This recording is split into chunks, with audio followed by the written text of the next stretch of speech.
Bom dia, estamos aqui na oração matinal, eu e Larinha. E há algo muito precioso, Jesus é a palavra viva. Qual é a porção que Ele tem para minha casa hoje? Hoje, dia 28 de agosto de 2025. Qual é a porção da sua palavra, Jesus, que o Senhor quer me entregar para o meu dia de hoje? Então eu gosto de orar. E aí eu oro para Ele mostrar qual é a palavra dele para hoje. Eu vou abrir aqui a Bíblia, tá? Pai amado, essa é a sua palavra viva e eficaz para transformar vidas. Me mostre na sua palavra o que o Senhor quer me falar hoje. O que o Senhor quer me falar hoje. Esther. Como Esther, Deus tem falado muito comigo em Esther nos últimos tempos. Esther feita rainha. Passado essas coisas e apaziguado o furor do rei Assuero, lembrou-se de Vaste e do que ela fizera e do que tinha decretado contra ela. Então disseram os jovens do rei que lhe serviam: tragam-se moças para o rei, virgens de boa aparência e formosura. Ponha o rei comissários em todas as províncias do seu reino, que reúnam todas as moças virgens de toda boa aparência e formosura, na cidadela de Suzã, na casa das mulheres, sob as vistas de Hegai, eunuco do rei, guarda das mulheres, e deem-lhes os seus ungüentos. A moça que cair no agrado do rei, essa reine em lugar de Vaste. Com isto concordou o rei, e assim se fez. Lara, o que você entende sobre a rainha Esther? Não sei. Não sabe. Rainha Esther, ela era uma moça pobre, judia, ela era órfã de pai e mãe. Então ela era uma moça excluída da sociedade, né? Qual era a chance de rainha, da Esther se tornar rainha, Lara? Sendo pobre, judia e órfã de pai e mãe. Qual era a chance de Esther ser rainha? Muito baixíssima chance, né, filha? Mas Deus tinha um propósito para Esther. Um propósito? Que é propósito?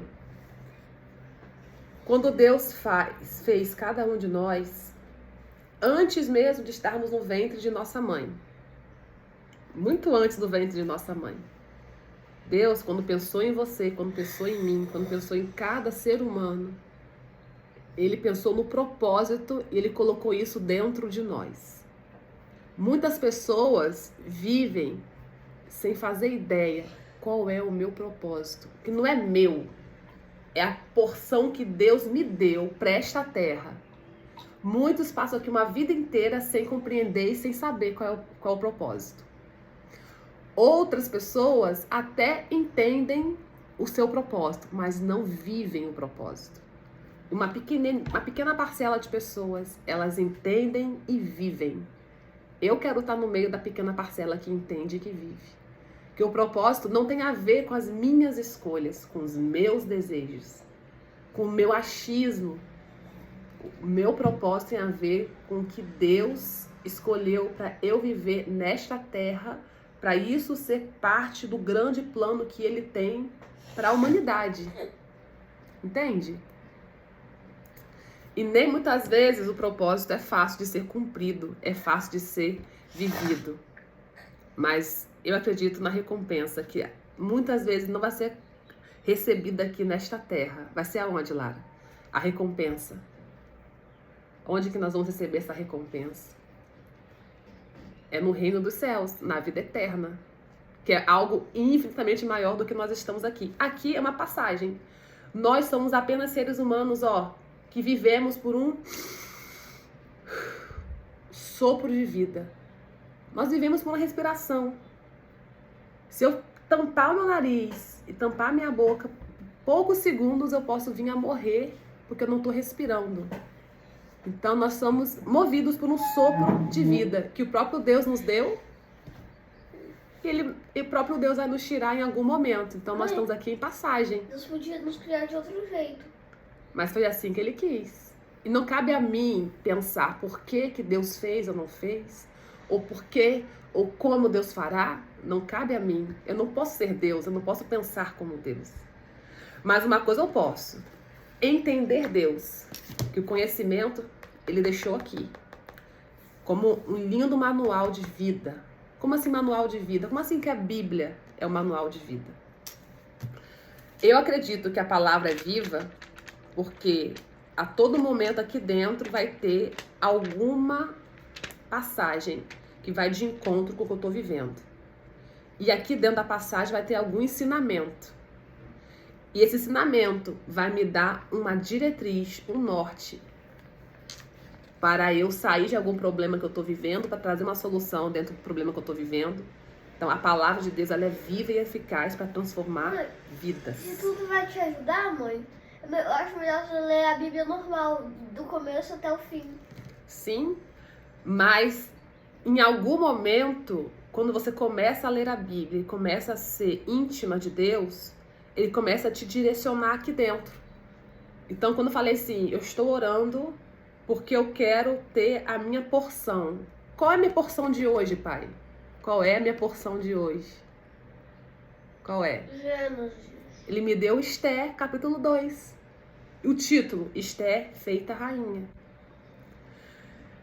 E por que quando a gente leu aqui essa passagem, ele falou o nome Vasti? Quem foi Vasti? Vasti era a rainha, de fato, deste reinado do rei Assuero.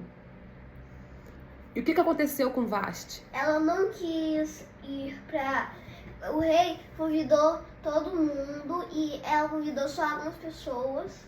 Vamos lembrar a história direitinho? Específicas. O rei deu um grande banquete, convidou todos os príncipes dos reinados ali, vizinhos. E a Vasti, sua esposa, a rainha, ela estava também dando um pequeno banquete no palácio para mulheres. Ela não estava participando desse grande banquete que o rei estava dando para todos do palácio, certo? Eu já acho isso um pouco assim, eu não vou julgar que é certo ou errado, mas eu acho que se o rei, e eu sou casada com ele, e ele dá um grande banquete, e eu vou fazer um banquete à parte, vou me isolar mulheres, eu tô tirando essas mulheres e me tirando desse momento do grande banquete, certo? Quando eu faço um banquetezinho na salinha ali ao lado, fico isolada com outras mulheres. Então, ela já começou a, talvez, errar em fazer um banquete para ela separado. No ambiente que estava tendo um grande banquete.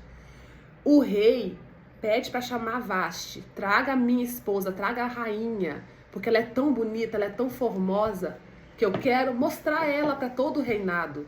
Era um grande reinado. E ela fala o quê? Eu não vou. Então o rei fica altamente triste e decepcionado com a resposta de Vasti. Ela ignorou ele, ela negou ele perante o reinado, Lara, inteiro. E aí o rei, ele chama seus conselheiros, as pessoas sábias do palácio, para dar para ele uma orientação. O que eu faço agora? E o que eles falaram? A postura de Vasti vai fazer com que todas as esposas do reino também venham a dizer não para os seus maridos em alguns pedidos que eles possam fazer. Ela não te honrou e isso vai contaminar o coração, porque o mau exemplo gera mau exemplo. Uma má ação repercute em má ação. Então, a ação da Vasti, que foi não honrou o rei Assuero, isso ia contaminar o coração das mulheres que também não iriam honrar os seus maridos em casa, filha. E aí, qual foi a solução para essa situação toda? Por conta da honra que foi quebrada. E para que os casamentos não fossem também atingidos de forma negativa pela postura errada da Vasti. Ela era perder a posição de rainha. E assim foi feito. Mas dessa vez, ao invés do rei Assuero levantar uma outra linhagem de rainha, uma outra mulher que vinha da linhagem de rainha, o que ele fez? Dessa vez eu quero uma moça do povo. Chame todas as moças do reinado, todas as virgens do reinado, as pobres, as ricas, as princesas, as não princesas, e assim todas foram convocadas para uma delas se tornar a nova rainha. E dentro dessa convocação houve uma preparação de 1 ano. Essas mulheres foram preparadas, foram purificadas, foram adornadas, receberam óleos, foram tratadas, foram preparadas para entrar na presença do rei e o rei escolher a nova rainha. E quem foi a contemplada, a escolhida? Esther. Na sua humildade. Porque as outras rainhas, ele não queria ver o rosto, ele queria ver o coração. O coração. Porque todas as rainhas estavam assim, eu quero casar com esse rei, eu quero. Aí botou todo o ouro possível, perfume, o vestido mais bonito, todos os brincos que tinha. Porque nesse 1 ano de preparação, elas poderiam usar o que elas quisessem dentro do reino, dentro do palácio. Tinha muitos vestidos disponíveis, tinha muitas joias, perfumes. E essas mulheres, quando começavam a ser chamadas para se apresentar, para entrar na presença do rei, a maioria delas escolhia o melhor vestido possível, as melhores joias. E quando elas chegavam para o rei toda adornada, o rei olhava para elas, não. Porque ele queria ver o coração. Ele não queria cometer o mesmo erro de novo, porque a Vashti foi movida por quê? Por vaidade? Por ego, por glamour. Quando a mulher está muito presa no adorno, na joia, nas conquistas terrenas, e na aparência física. Esther não usou nenhuma joia. Esther foi praticamente do jeito que ela era. Nem perfume. Acho que ela usou o básico, ela não se contaminou em querer se encher de joias. Ela foi como ela era. Mas ela se preparou desse 1 ano. Ela melhorou a postura, ela ficou mais perfumada, com toda certeza. Mas ela não quis carregar essas joias quando ela foi se apresentar ao rei. E foi ela a escolhida. O rei Assuero viu sobre ela algo diferente que ele viu nas demais. Esta sim será a rainha. E hoje eu olho a história de Esther como nós fôssemos Esther e o rei Assuero fosse o nosso Deus, nosso Pai Celestial, nosso Pai amado. E esse reinado, esse palácio é o reino dele. Então, para a gente entrar na presença, há uma preparação. E qual que é? O que faz parte da preparação, Lara? A leitura da palavra, a oração. Então, estamos agora no novo tempo, onde eu venho de uma longa preparação para estar na presença do Pai, para acessar esse palácio real no reino dos céus. Então, eu aprendi a ler a palavra, eu aprendi a desfrutar deste grande banquete aqui, que é a Bíblia. Eu aprendi a jejuar, que é me tornar mais sensível à voz de Deus. E hoje eu posso estar transbordando todo esse conhecimento, esse aprendizado para outras mulheres, para outras Esther, que também desejam acessar, entrar nesse palácio, na presença do Rei, do nosso Rei Jesus Cristo, entrar nesse palácio do reino dos céus. Então eu te convido, venha fazer parte da leitura da palavra, desse momento de oração, de clamor, de jejum, que estamos nesse tempo de levantar Estés para estar na presença do nosso amado Rei Jesus. Um forte abraço.